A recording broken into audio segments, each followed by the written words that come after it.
যারা সিনেমা প্রেমী বা সিনেমা দেখতে ভালোবাসেন বা সিনেমা সম্বন্ধে জ্ঞান রাখেন, তারা সত্যজিৎ রায়কে চিনেন না এমন ব্যক্তি নাই বললেই চলে। এপার বাংলা বলেন ওপার বাংলা বলেন, দুই বাংলাতেই সত্যজিৎ রায় আপনার ছিলেন একজন বাঙালি চলচ্চিত্র নির্মাতা। তিনি শুধুমাত্র সিনেমাই করেননি, তিনি একজন লেখক, সুরকার, চিত্রনাট্যকার এবং চলচ্চিত্র সমালোচক। তিনি শুধু ভারতীয় চলচ্চিত্রে নয়, বিশ্বের চলচ্চিত্রের ইতিহাসে একজন কিংবদন্তি। তিনি 32টি জাতীয় চলচ্চিত্র পুরস্কার পান এবং 1992 সালে ভারত রত্ন যে পুরস্কার, ভারতের সর্বোচ্চ বেসামরিক সম্মান সেটা তিনি পান এবং 1992 সালে অস্কার পুরস্কারের জন্য আজীবন সম্মাননা পান, যেটা একাডেমি অনার্ড অ্যাওয়ার্ড বলা হয়। এটা কেন বললাম? খুব দুঃখের বিষয়, এক সময় বাংলাদেশ পাকিস্তান ভারতের অংশ ছিল। তো সত্যজিৎ রায়ের জন্ম বাংলাদেশে ময়মনসিংহে। সত্যজিৎ রায়ের যে বাড়ি সেটা ভেঙে ফেলছে। কি আশ্চর্যজনক ঘটনা! একজন অস্কার বিজয়ী কিংবদন্তি, যাকে বাংলাদেশ সহ উপমহাদেশে সবাই অনুকরণ করেন, তার বাড়ি ভাঙা হচ্ছে। জুলাইয়ের 16 তারিখ 2025 তারিখে স্থানীয় 200 বছরের পুরনো বাড়িটি ভেঙে ফেলার কাজ শুরু করেন। খবর অনুযায়ী ময়মনসিংহের যে শিশু একাডেমি অফিস হিসেবে এটি ব্যবহার করা হতো। অনেকেরই দাবি এটি হরিকিশোর রায় চৌধুরীর পৈতৃক বাড়ি। সাথে সত্যজিৎ রায় ও সুকুমার রায়ের পূর্বপুরুষ উপেন্দ্র কিশোর রায় চৌধুরীর স্মৃতি ব্যান্ড হিসেবে ছিল এটি। বাংলাদেশ যে পররাষ্ট্র মন্ত্রণালয় এবং ময়মনসিংহ জেলা প্রশাসন নিশ্চিত করেছেন যে এই ভবনটির কোনো ঐতিহাসিক বা পারিবারিক সংযোগ নেই সত্যজিৎ রায়ের পরিবারের সঙ্গে। কিন্তু আমরা জানি ময়মনসিংহের যে শহরে যে বাড়িটি, এটি সত্যজিৎ রায়ের পৈতৃক বাড়ি হিসেবে পরিচিত, এটা সবাই জানে। কিন্তু প্রশাসন কেন জানে না সেটা প্রশাসনই বলতে পারবে। কিন্তু জেলা প্রশাসকের নির্দেশেই সেটা ভাঙা হচ্ছে।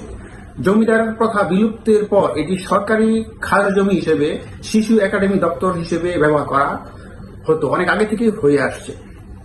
ভবনটি দুর্দর্শ রূপে আপনার দুর্গত ছিল, বিশেষ করে ছাদের বিষয়ে বড় ধরনের যে ফাটল ও দুর্বলতা দেখা গিয়েছিল। 2014 সালের থেকেই আপনার এটি পরিত্যক্ত ছিল এবং শিশুদের নিরাপত্তার স্বার্থে জেলা প্রশাসক এটি নিলামপূর্বক সরকারি প্রক্রিয়ায় ভেঙে ফেলার সিদ্ধান্ত নেয়। তো বাংলাদেশ এবং ভারতের মধ্যে এটা বেশ আপনার প্রতিক্রিয়া সৃষ্টি করেছে। বিশেষ করে স্থানীয় জনগণের মধ্যে অনেক ধরনের মন্তব্য এবং নিন্দার ঝড় উঠেছে। ভারত এবং চীন প্রস্তাব পাঠানো হয়েছে যাতে সংস্কার এবং সংরক্ষণ করা হয়, কারণ এটা সংস্কার এবং যদি সংরক্ষণ করা হয় তাহলে এটা একটা আপনার স্মৃতিস্তম্ভ হিসেবে থাকবে।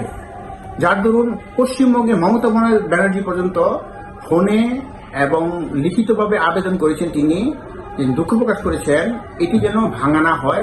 বাংলাদেশ সরকারকে অনুরোধ করেছেন ঐতিহাসিক দৃষ্টিতে বিষয়টি পুনর্বিবেচনা এবং সংরক্ষণের আহ্বান জানিয়েছেন।